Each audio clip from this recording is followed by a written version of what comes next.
Crockett, CEO of Genostim and Master Trainer. And today we're going to be talking about living the peptide life with fitness. So I'm very excited to have Dr. Michael Harris here with me. And Michael, you and I have known each other for years as Master Trainers, and you actually ran your own fitness facility that I used to be one of your trainers. Absolutely, and after 17 years of counting repetitions, I decided it was time for a change. But I've never been able to get away from exercise, which is kind of why we're here today. Yeah, that's definitely our lifestyle that we still have lived from our early age. Mm-hmm. And so today we're basically wanting to reach out and talk about fitness over 40. Now, Michael, you and I have seen it all. I mean, from the beginning where I got my first certification back in 1982 with Nautilus in Tampa, Florida. I was around 19 years old and became my first trainer all the way to today. And we've seen everything. But, recently with the COVID issues, everything got shut down. And because of that, a lot of people gave up their fitness, or they had to start trying to find something that they could do. I believe in weight-bearing motion. I know that you also practice yoga, and that's something hopefully we can talk about in the near future. But today I would love for you to talk about the history of kettlebells, because I did not venture into that. You did, and you're getting some amazing results. So if you can talk about what is the history of kettlebells. Was it just something created recently, or what are we talking about?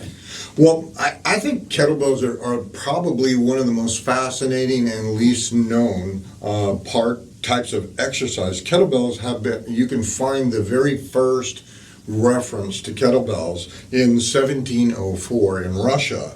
And there was a fellow in the 1800s, I was checking my notes, so I could pronounce his name, Vladislav Karvinsky, who's considered the father of Olympic weightlifting. Kettlebells started out as dry weights for measuring large, they measured boats, and they measured cattle, and they measured wheat, and apparently there's not a lot to do in Russia during the wintertime. So they started playing or moving these weights around and playing around with it. And somebody went, the guy who moves these weights around seems to be stronger and fitter than those who do not. And it wasn't until probably the early 80s that a gentleman by the name of Pavel, and I can't pronounce his name correctly, Sadasulin, I hope that's correct, actually created a kettlebell certification program that people are familiar with. And what year was this? It's in the 80s. Really? Yeah. Okay. So it's been around for a long time, and you can see old pictures, even martial artists, and you'll see these guys holding these kettlebells out like this. We're talking about a 96 kilogram weight. Well, I've noticed that the MMA has really tied into kettlebells. Matter of fact, when I was down at Guy Mesker's gym down at Monster Fitness, right there in Richardson, Texas, they do a lot of different workouts. And these I worked out with them a little bit, and I have to tell you, I am used to dumbbells. I am used to lifting weights. Of course, I always taught, and you know this, lighter weight, more reps, better results. But when I started doing some kettlebell workout routines, it totally changed the whole dynamic of what I was used to. I wasn't in my comfort zone anymore. A lot of times, particularly when people move into strength training, and we'll just segue off of kettlebells for a second, but when you start lifting heavy weights, it's a completely different paradigm. And we can talk more about that paradigm shift.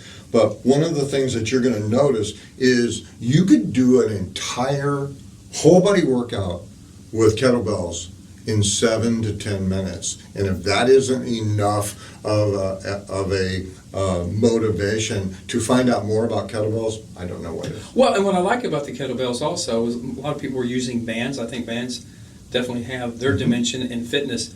But the kettlebells with the weight-bearing motion, and ladies, as you know, osteoporosis is a major issue as you start getting older. And really the only way to get past that is doing weight-bearing motion. Now, not everyone can afford to go to the gym, and of course when COVID was here, we didn't have, we couldn't get into a gym.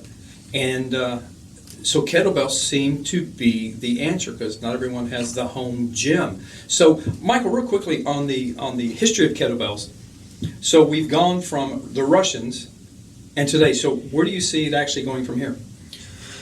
I think that kettlebells, by and large, are going to get more popular. We're going to show a demonstration. I actually have a kettlebell that is adjustable. So no more having to buy, So that's the next evolution of kettlebells of history. Adjustable kettlebells that you can peel the weights off. You can change your exercise protocols and vary the reps and sets and repetitions and have one or two kettlebells instead of a whole string of them. Dr. Michael, we'll have to do that in a future show. We're out of time today. So guys, here is the history of kettlebells. I had no idea where they came from. I just thought they were always there, but they're getting more and more popular, and we're going to find out more about it in the future. So this is Lauriston Crockett, Living the Peptide Life with Dr. Michael Harris. We'll see you again soon.